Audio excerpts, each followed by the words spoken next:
Magandang araw po sa inyong lahat.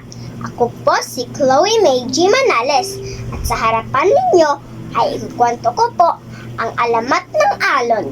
Noong unang panahon, may isang lalaki na balak talaga makapunta sa dagat. Ngunit siya ay maliit na bata lamang. Hindi siya nakakapunta sa dagat dahil hindi siya pinapayagan ng kanyang mga magulang. At dumating ang araw na pumanaw na ang kanyang mga magulang. Umiyak siya ng umiyak dahil wala ng kanyang mga magulang.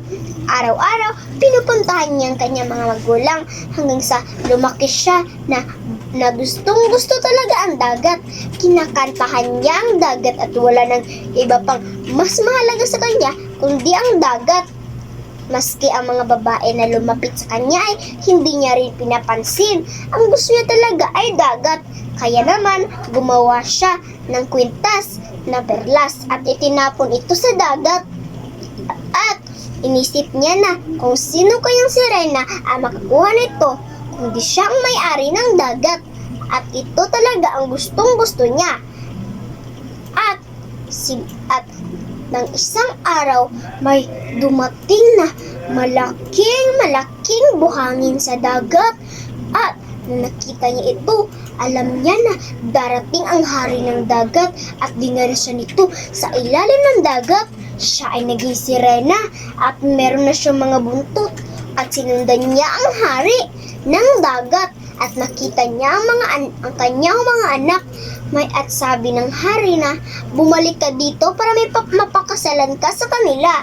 At sabi niya na pero ngunit pinigilan ka agad siya ng hari at sinabi na sige na, umalis ka na at kinabukasan kailangan mo nang bumalik dito. At kinabukasan, nagkanta muna siya na nagkanta sa dagat at nakalimutan na nga niyang sinabi ng hari. Dumating ang pangalawang araw at nalaman niya na ang sinabi ng hari.